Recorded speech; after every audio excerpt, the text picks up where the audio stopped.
अध्याय 5 श्लोक 2 भागवत गीता। श्री भगवानुवाच संन्यासः कर्मयोगश्च निःश्रेयसः करावुबहु तयोस्तु कर्म संन्यासात् कर्मयोगो विशिष्यते।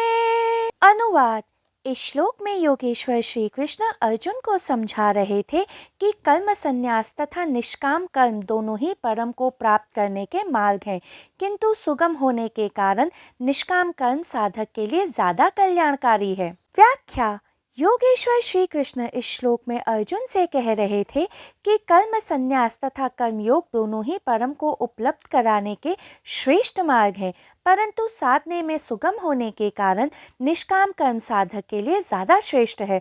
मनुष्य अपने हर जन्म में सैकड़ों कर्म करता है, परंतु अपने एक जन्म के किए गए कर्मों को वह अपने दूसरे जन्म में भूल जाता है, किंतु वह हर जन्म नए कर्म उत्पन्न कर संचित करता रहता है। हालांकि जब मृत्यु का क्षण आता है तो जो कृत्य जो कर्म मनुष्य ने उस जीवन काल में किए होते हैं वह बड़ी तीव्रता के साथ मनुष्य के समक्ष प्रदर्शित होने लगते हैं, ऐसी तीव्रता के साथ कि मनुष्य उस तीव्रता को सहन नहीं कर पाता है, किंतु अगले जन्म उसे इन कर्मों का विस्मरण हो जाता है। संन्यास शब्द का अर्थ है त्याग करना या छोड़ देना।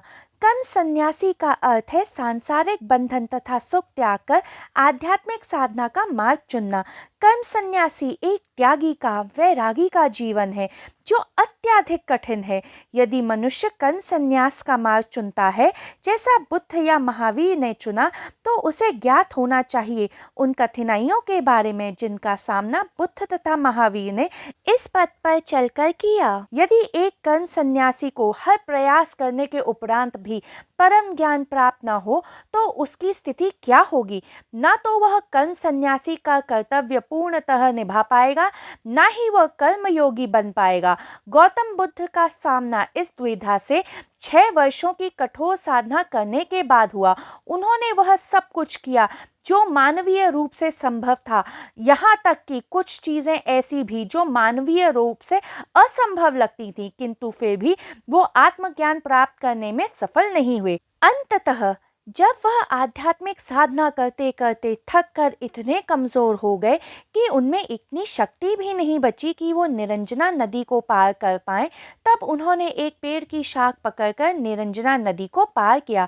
उन्हें लगा कि उन्होंने अपने वश में जो कुछ था वह सब कर लिया तथा अपने शरीर को इस तरह थका दिया कि अब वे मृत्यु की कगार पर थे।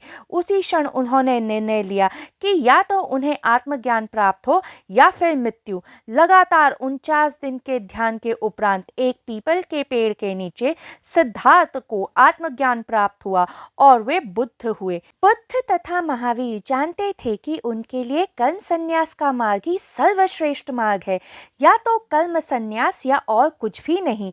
इसीलिए वे इस मार्ग पर चले। किंतु सामान्य मनुष्य जैसे अर्जुन के लिए कर्म संन्यास का मार्ग अत्यधिक कठिन है। मनुष्य के लिए कर्मयोग का मार्ग सुगम है, क्योंकि मनुष्य सदैव कर्म करने में लिप्त रहते हैं।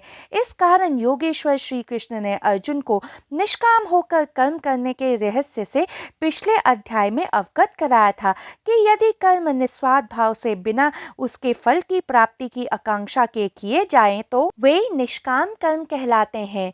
योगेश्वर श्री कृष्ण को अर्जुन के व्यक्तित्व के बारे में भली भांति ज्ञात है कि अर्जुन एक क्षत्रिय योद्धा है जिसका संपूर्ण जीवन रणभूमि में बीता है, तो उसके लिए कर्म त्यागना अर्थात कर्म संन्यास का मार्ग श्रेष्ठ हो ही नहीं सकता है, क्योंकि उसका संपूर्ण जीवन केवल कर्म करने में व्यतीत हुआ है।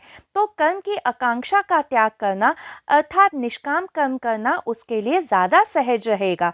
इसीलिए इस श्लोक में पहले ही योगेश्वर श्री कृष्ण ने यह बात स्पष्ट कर दी थी कि दोनों ही मार्ग, चाहे वो कर्मयोग का हो या कर्म संन्यासी का, मनुष्य को उस पर चलकर परम की प्राप्ति, आत्मज्ञान की प्राप्ति हो सकती है, किंतु अर्जुन जैसे मनुष्य के लिए कर्मयोग का मार्ग ही कल्याणकारी है, क्योंकि उसके लिए वो ही सरल तथा सुगम रहेगा। इसीलिए इस श्लोक में पहले ही योगेश्वर श्री कृष्ण ने यह बात स्पष्ट कर दी थी कि दोनों मार्ग, चाहे वो कर्म योग का हो या कर्म संन्यास का, मनुष्य को उस परम तक, उस आत्मज्ञान की प्राप्ति तक ले जा सकते हैं। किंतु अर्जुन जैसे मनुष्य के लिए कर्म योग का मार्ग ही कल्याणकारी है, क्योंकि उसके लिए वो ही सरल तथा सुगम रहेगा।